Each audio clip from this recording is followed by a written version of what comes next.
Hello, peoples of the interwebs.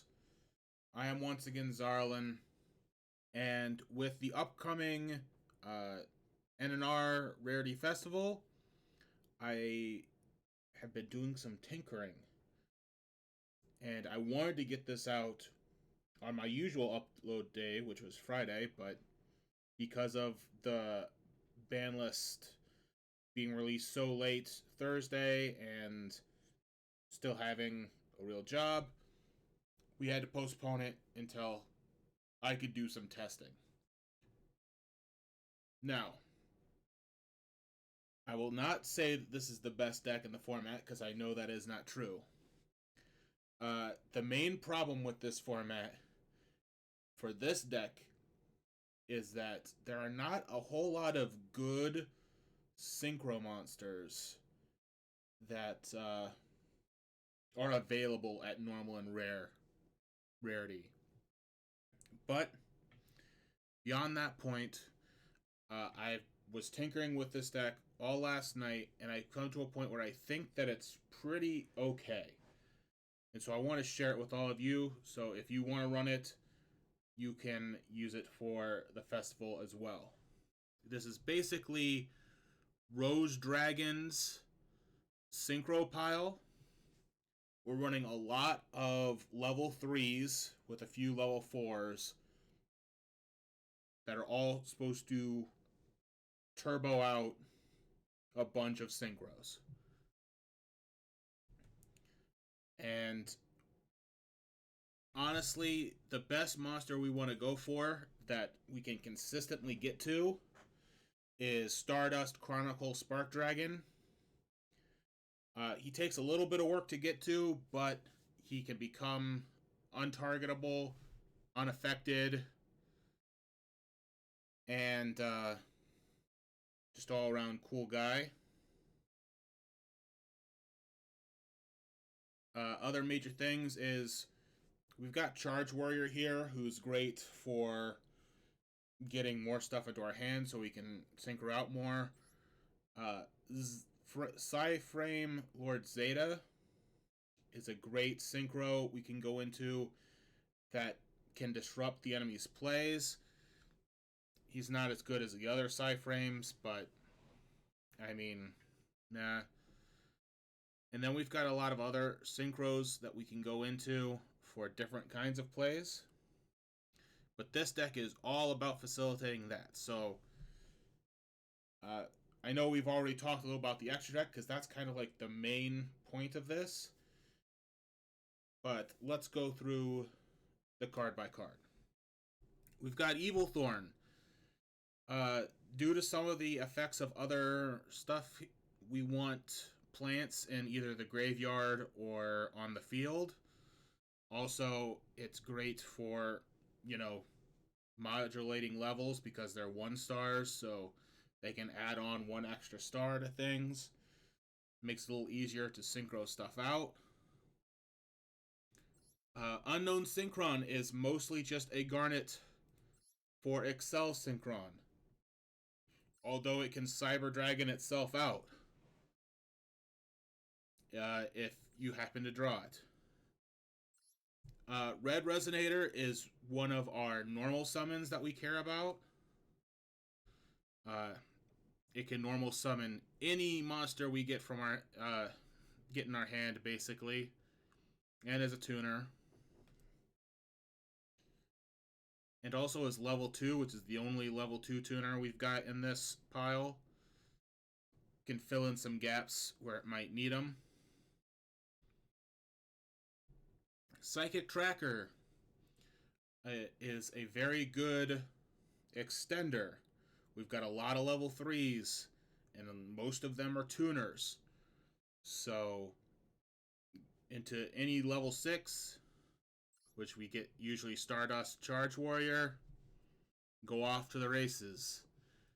The whole reason behind this deck originally is that in Duel Links, I play a level 3 like synchro pile for PVE because Magnet Warriors aren't really that hard to like beat the PVE stuff, and the AI still messes it up. But usually, like if I auto duel with my synchro pile, it can usually do what that deck is supposed to do.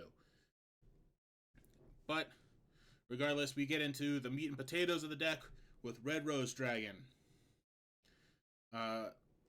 When this dragon gets synchroed off, we get to summon another Rose Dragon from our deck.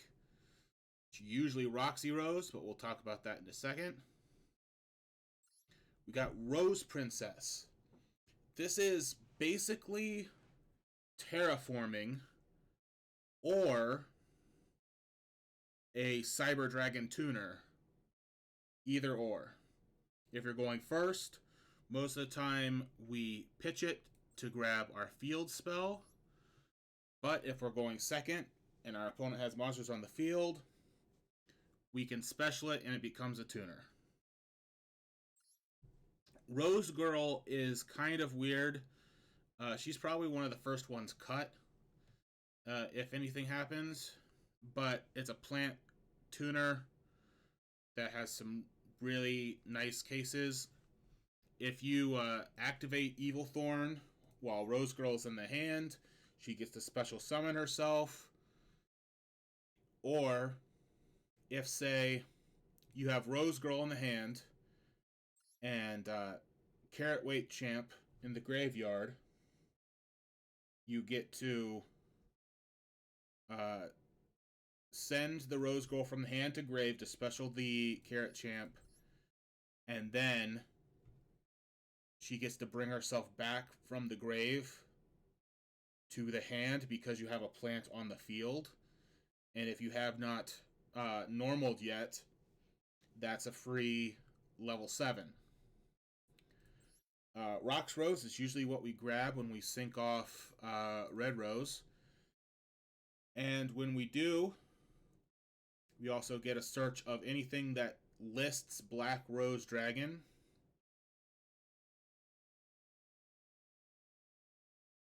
Which is our trap down here. It's not 100% useful, but this trap does come up. But basically, either of these two dragons in our hand and White Rose gets us off to the races. Most of the stuff, we only need like 2 monsters to get off to the races. Carrot Weight is a pitch off of White Rose, which we'll get to in a second. Crystron Rose Phoenix is kind of here just as a soft garnet that we can grab with our synchros later. White Rose Dragon. If you have either of the other 2 Rose Dragons, just becomes a free synchro. Either you can normal summon it and special a Rose Dragon from the hand, or if you have a dragon or plant tuner on the field, it gets to special itself. White Rose Cloister, which is the field spell we can grab with Rose Princess, is very useful because it can just get us a free special summon of any of our Rose Dragons or plant monsters. So a lot of times, if you start with like the field spell, 2 Rose Dragons, a Red Resonator, and something else like an Evil Thorn, you can dump your entire hand on the field and make a whole bunch of synchros. And then we've just got, MST, Chalice, and Torrential. It's kind of the staples of this format I'm seeing. You could also put Book of Moon in here. But I was running into cases when I was testing this that you just ran into too many spells in the hand sometimes and you don't get enough to do actual plays. But it's there if you want it. And like I said, Blooming of the Darkest Rose is just pretty much a garnet for Rox Rose. It just gets a free special. Since we can't use like Basil Shoot, it's just a thing to search. It can get you a token, and it does recycle itself if you want to. In fact, the way this works is you can activate it in the draw phase. If you have a plant on field, you can activate the second effect that it has in grave, banish that plant on field, and it goes from draw phase to standby phase, and automatically the plant just comes back. So you're not losing board presence if you use it with the carrot weight champion or whatever. For our synchros, I kind of went through them a little bit already, but we've got Quistron Quandrax. It's mostly here as a synchro tuner. Same with a cell synchron. What we want to do with usually is we'll end with like a cell synchron and Stardust Charge Warrior on field. And we want to make Excel Synchron level 4 so we can get to level 10s. So we'll dump the Unknown Synchron and make our level go down by 1. Crestron Emitrix is basically here if we need to make a level 5 that we don't want to have as a tuner for some reason. It's corner cases. Not terribly useful, but it's there. I had a hard time filling in a lot of these slots just because of the poor quality of synchros in this. And the good synchros all require very specific tuners or materials. But we got Stardust Charge Warrior. It's a free draw.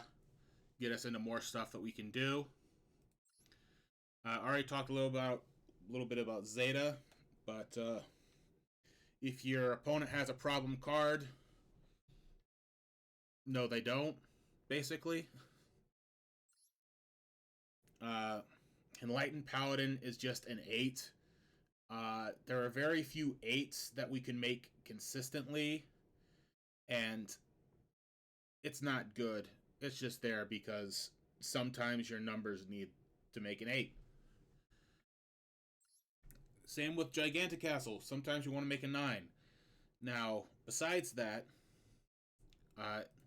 he can become a very big boy, but we do want to try, if the game does go on long enough, and you can make Cloud Castle after Gigantic Castle is already in the grave, then that is an option.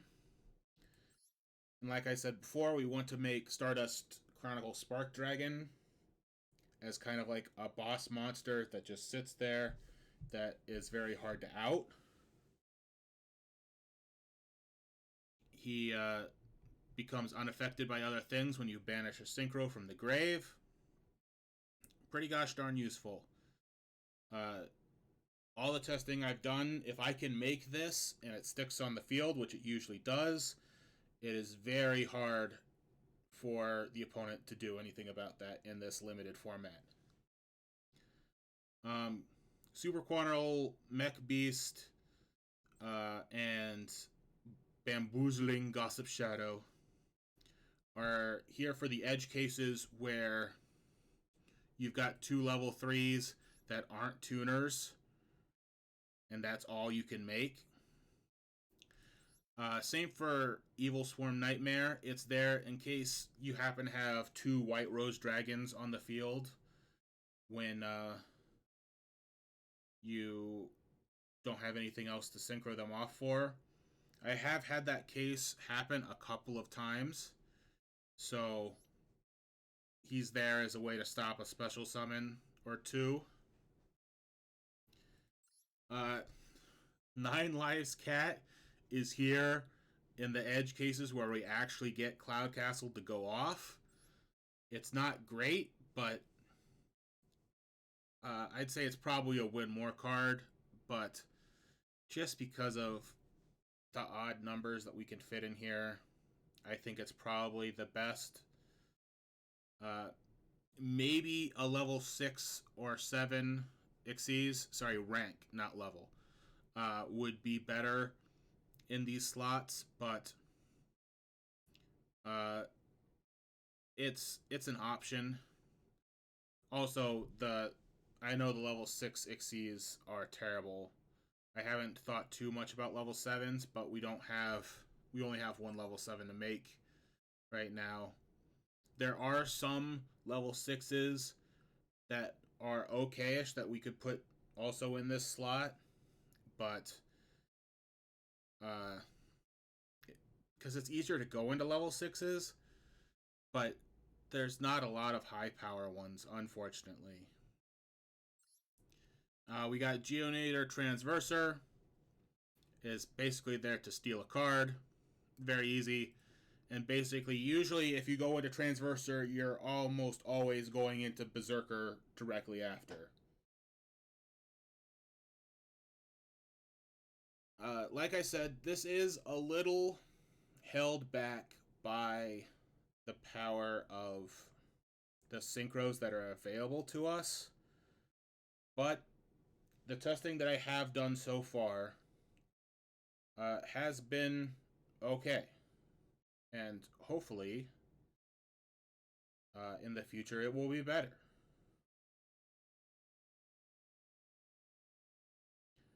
We still got a little bit of time before the Rarity Festival comes out. And if my build does update in between now and then, I will probably put a new video up. And also, I'll put a video next week of the games in the actual festival. Because right now, everyone is like testing things. And I know Metal Foes is supposed to be really strong. I have not found a single person testing Metal Foes right now. Same goes with like Yosenju Kaiju. So I'm apparently testing in the wrong rooms. But we will see. Anyways, thank you all for watching. And I hope to see you next time. Like, comment, subscribe, do all the doobly doos.